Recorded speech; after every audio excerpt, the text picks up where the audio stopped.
Je suis prêt à céder la parole à un prochain intervenant et je reconnais M. le député de Matane-Matapédia. Merci, M. le Président. À mon tour, il me fait plaisir d'intervenir sur le projet de loi numéro 11, loi sur la Société du Plan Nord. Et à titre de député de Matane-Matapédia, je me sens interpellé parce que ma circonscription est constituée depuis des décennies de personnes qui ont dans leur famille des pionniers qui ont peuplé la Côte-Nord. Que ce soit à Bécomo, que ce soit à Port-Cartier, que ce soit à Sept-Îles, depuis des décennies, les gens de la Rive-Sud, comme les appellent les gens de la Côte-Nord, ont contribué vaillamment à construire cette région toute neuve, la Côte-Nord, et le nord du Québec.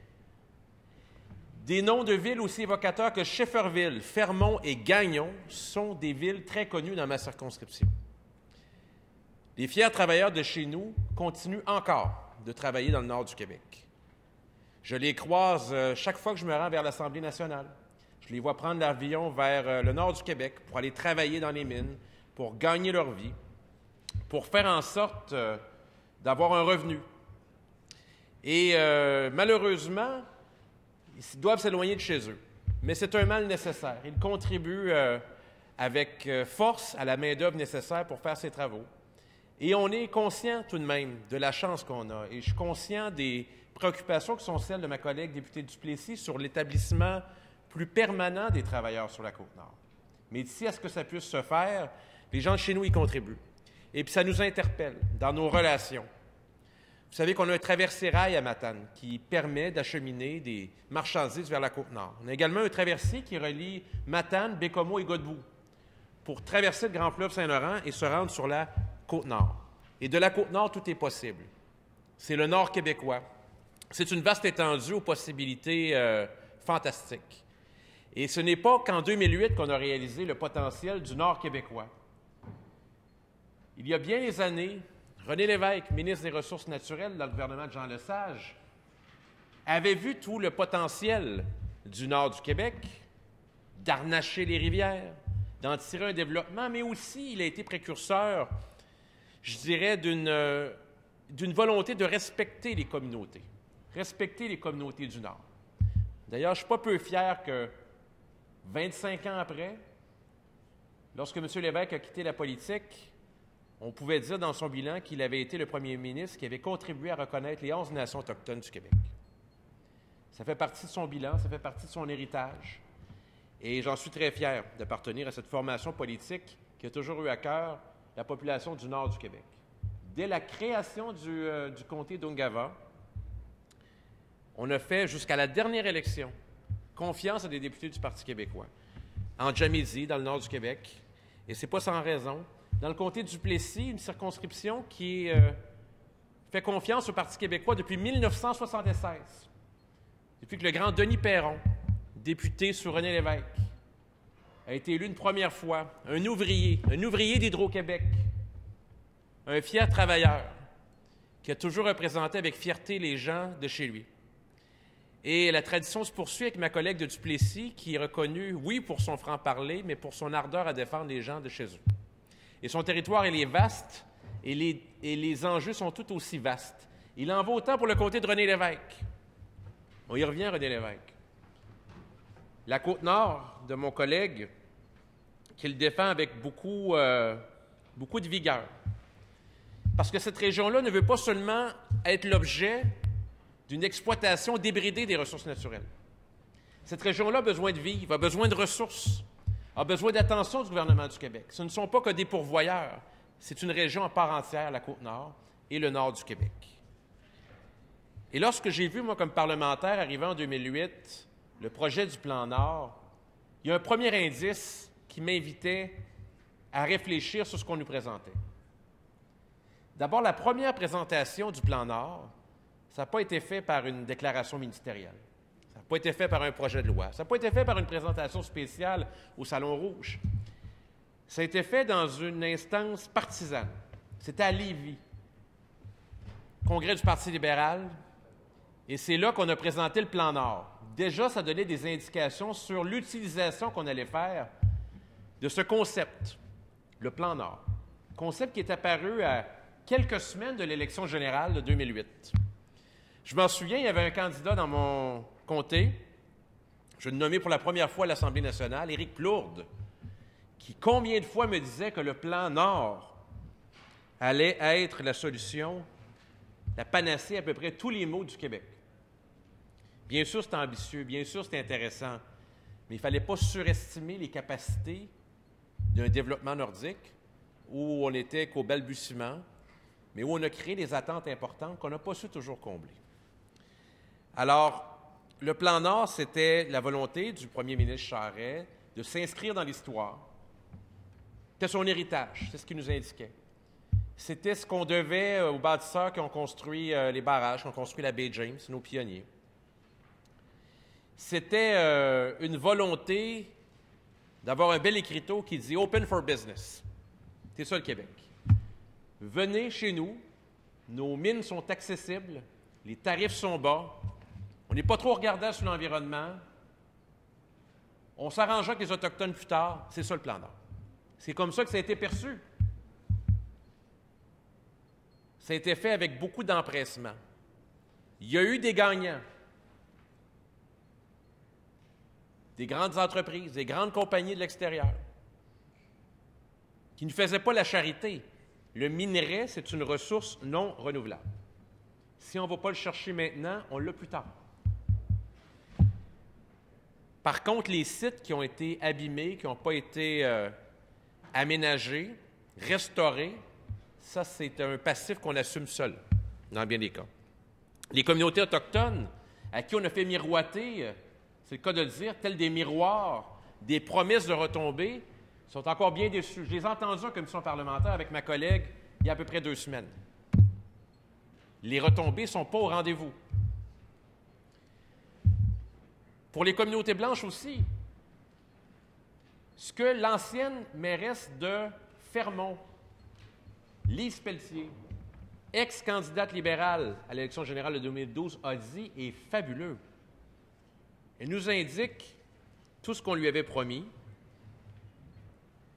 qu'elle a cru de bonne foi, son enthousiasme allant même jusqu'à se présenter sous la bannière libérale à l'élection générale de 2012.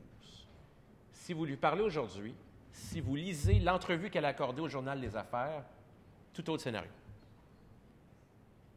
Les gens de Fermont sont en attente de bien des choses essentielles. Et moi, je me sens solidaire de cette communauté forte, fière, qui fait face au vent, c'est le cas de le dire, et qui a besoin de sentir qu'elle est partie prenante des retombées potentielles. Elle a besoin de le sentir. Puis il y a bien des communautés au nord du 49e parallèle qui ont des attentes importantes à l'égard du Nord. Alors, quand le gouvernement libéral a présenté pour la première fois le plan Nord, c'est devenu une politique vraiment là, à l'avant-garde de tous les discours, le plan Nord. Ça a fait l'objet d'un programme électoral, ça a fait l'objet, après la réélection du Parti libéral, d'une action forte, une forte présence dans le Nord.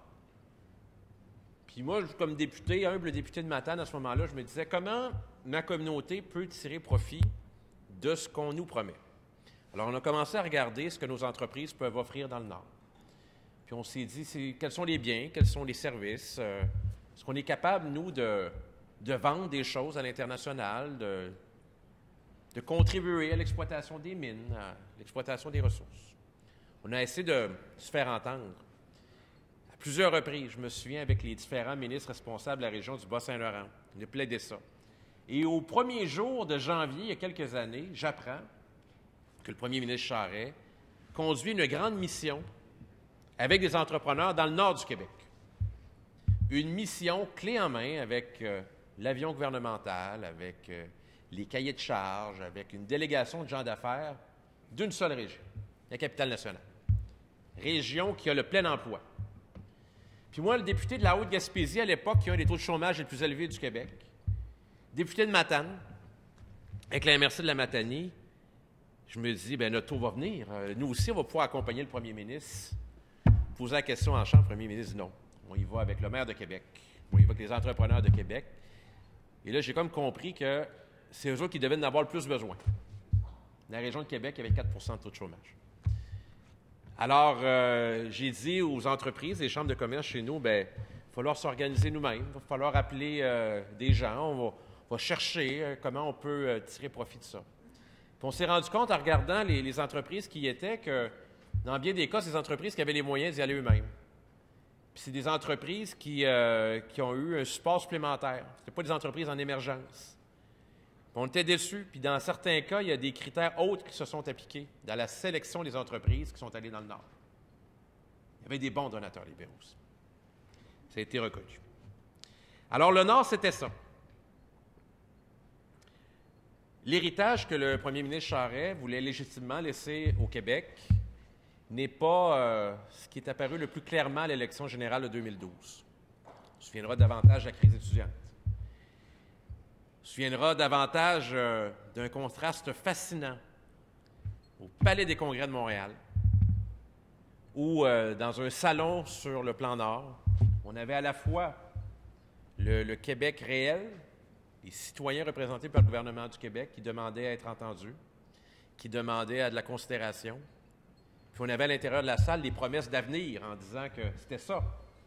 C'est là qu'il fallait aller travailler. C'était ça la solution aux finances publiques. Le miracle ne s'est pas matérialisé. 2012, on arrive au pouvoir. Et le développement nordique n'arrête pas là. On continue. On n'est pas contre le développement, mais on y ajoute deux conditions importantes. Le respect des communautés, l'environnement. Puis avec l'économie, c'est toujours les meilleurs socles pour travailler.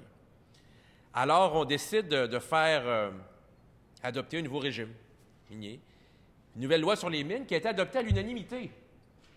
Hein? À l'unanimité. Donc, c'est l'ensemble des parlementaires qui ont voté pour. Là. Il n'y a pas un député qui a contribué à rallier tout le monde. Il ne faut pas inventer le pain tranché là, à l'écouter. Là. Donc, tout le monde y a contribué. Mais je me suis rappelé que les critiques qu'on avait lorsqu'on était de ce côté-là, de dire « Vous êtes contre le Nord. Faites fuir les entrepreneurs. » Bon, on l'a fait adopter avant Noël. Mais le mandat précédent, on nous disait « Vous avez bloqué notre projet de loi. » On l'a bloqué. Vous étiez majoritaire. Si vous aviez voulu, le gouvernement libéral de l'époque, le faire adopter, vous aviez juste à le faire adopter. Il faut croire qu'il y avait des choses qui n'étaient pas parfaites, qui étaient perfectibles. Ça n'a pas été dit souvent. On n'a pas pu bloquer. C'est pas vrai que c'est la députée de Vachon qui a pu bloquer à elle seule un projet de loi. Le gouvernement était majoritaire, ce qui lui permet de faire le même genre de choses maintenant qu'il faisait à l'époque. Si vous voulez vous en convaincre, regardez la liste des nominations le mercredi en fin d'après-midi. Toujours fascinant. Donc, elle a été adoptée à l'unanimité. Et là, on nous a dit, ça va mal dans les mines, le prix des métaux. C'est de votre faute, le PQ. Puis les entreprises qui décident de moins investir, c'est de votre faute. On nous a dit ça. OK. Puis ça a percolé, hein? Et ça a permis au gouvernement en place de créer des attentes importantes au nord du 49e. Alors là, je m'adresse aujourd'hui aux populations des régions suivantes, puis des circonscriptions suivantes, je vais les nommer. Rouyn-Noranda, Témiscamingue, Abitibi-Est, Ungava, Dubuque, Roberval, puis j'ajoute les deux comtés de mes collègues de la Côte-Nord. Tous ceux qui nous ont indiqué, et légitimement, c'est le peuple qui a raison, que c'était mieux développer le Nord avec le Parti libéral. Je vais vous faire deux observations. Je vous ai parlé tantôt des gens de chez nous qui travaillaient dans le nord du Québec. Bien, figurez-vous qu'il y a des choses que j'entends dire à chaque fois que je les croise à l'aéroport. On me dit, bien, finalement, c'était peut-être pas de la faute du PQ. Le prix des métaux, c'est pas mal international, ça. Il n'a jamais été aussi bas. On ne dit pas que c'est de la faute du Parti libéral. C'est international. Mais je l'ai entendu, moi. C'est de la faute du gouvernement du Parti québécois que les prix du métaux est bas. Un des plus gros employeurs de mes travailleurs du Nord, de la Matapédia, de la Métis-Matane, c'est le lac Bloom, Dans la circonscription de ma collègue de Duplessis, qu'est-ce que j'apprends la semaine dernière? Le projet du lac Bloom est menacé. On est de ce côté-ci de la Chambre. C'est de la faute du Parti québécois? Non. Alors, sur quoi on a une emprise? Pas sur le prix des métaux. Pas sur les assemblées d'actionnaires d'entreprises internationales qui décident de venir chez nous. On a une emprise sur les redevances. On y a travaillé et on a réussi. Sur un encadrement environnemental. Sur les services qu'on offre aux populations nordiques. Ces 3 éléments-là, c'est là-dessus qu'on a travaillé. Parce que les autres facteurs, on n'a pas d'emprise là-dessus. Puis ça n'existe pas sur un effet libéral en passant. J'ai pas vu ça, mais dans ma circonscription, là, je sens pas ça. Puis prenez-moi pas au mot, prenez les gens qui ont appuyé la formation politique qui forme le gouvernement. Juste ceux-là. Pas de péquistes, pas de caquistes, pas de Québec solidaire. Juste ceux-là.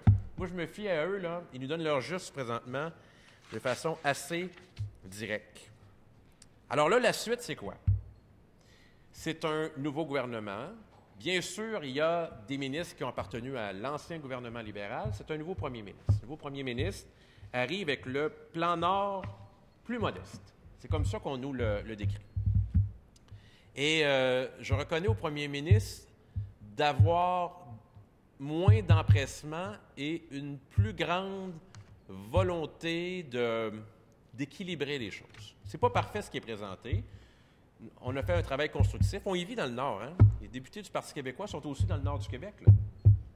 Vous voyez l'Assemblée nationale, mes collègues de la Côte-Nord, mes collègues du Lac-Saint-Jean, là, ils sont dans le Nord. Puis ils veulent que ça fonctionne. Ça n'appartient pas à une formation politique, le Nord du Québec. C'est un patrimoine collectif. Ça appartient à tout le monde. Mais on va y contribuer, parce qu'on représente pas mal de monde, tout aussi, qui sont préoccupés par le Nord du Québec. Alors, on va contribuer à améliorer tout ça. Bien sûr, on sait qu'il y a des choses sur lesquelles on ne gagnera pas. Nous, on pense que la Société du Plan Nord, elle aurait pu s'installer au Nord. Ma collègue de Duplessis sera d'accord avec ça. On aurait fait les arbitrages. Bien sûr que ça intéresse tout le monde. Ça intéresse Bécomo, Sept-Îles. On passe encore ça, je pense. Ça devrait être dans le Nord. Ça a plein de sens. Hein? Forestier en chef, lui, il est pas mal à Robertval. Pas mal dans le bois. Il aurait pu être dans le comté de Bonaventure aussi. On a de la forêt chez nous. Bien, celui que notre représentant, notre Société du Nord, elle devrait être dans le Nord. Remarquez que je n'ai pas vu l'emplacement final, là. C'est pas indiqué. Mais j'imagine qu'on le saura peut-être d'ici les fêtes. On aimerait ça, que ce soit dans le Nord. Il me semble que ça a du sens. Pas ce que les députés en pensent. Saint-Jean-Port-Joli, c'est trop au sud, monsieur le député de Côte-du-Sud. J'accepterais que ce soit dans le Nord, ça a plein de sens. Alors finalement, j'avais amené des notes, je ne les lirai même pas. Je vous l'exprime comme je le pense, le Nord du Québec. On veut que ça fonctionne. On sait qu'il y a un marché dans le monde pour le minerai. Chez nous, moi, il y en a un qui m'intéresse davantage que d'autres. Ça va vous démontrer où réside l'intérêt du député de Matane-Matapédia à avoir développé le Nord de façon harmonieuse. Les Montiches, le diamant, Stornoway. Quand le premier ministre Charest est venu à Matane en 2004, il a fait une intervention que j'ai applaudie. Il a consacré Matane, capitale québécoise du diamant, avec le Centre canadien de valorisation du diamant puis une usine de terre. Je m'en souviens de cet engagement-là il y a 10 ans. Et je me dis que si cette fois, parce qu'avant c'était des diamants du territoire du Nord-Ouest qu'on a extrait et qu'on a taillé à Matane, si cette fois qu'on a du diamant québécois, on n'oblige pas le diamant à se faire tailler au Québec à minimalement 10 % des meilleures pierres, comme on a en Ontario, on passe à côté de quelque chose d'intéressant. D'autant plus qu'on leur a quand même payé quelques infrastructures, le Stornoway. Heureusement qu'on a renégocié la route, mais on a sauvé de l'argent avec ça. Hein, la saine gestion des finances publiques, là, peux-tu vous dire que dans ce dossier-là, on l'a eu pas à peu près. Alors, on espère que le développement du Nord, ça profite au monde, pas juste à certaines entreprises qui ont leurs actionnaires à l'extérieur des limites du Québec. C'est ça mon souhait, moi. Et là, je m'adresse à mes concitoyens de Matane-Matapédia-Métis en leur disant, on est privilégiés qui nous acceptent depuis des décennies dans le Nord du Québec, d'aller travailler là, puis de ne pas être là hyper longtemps, puis de ne pas contribuer autant qu'on le voudrait au développement du Nord. On sait qu'on est privilégiés. Et c'est pour ça qu'on est solidaire des populations du Nord.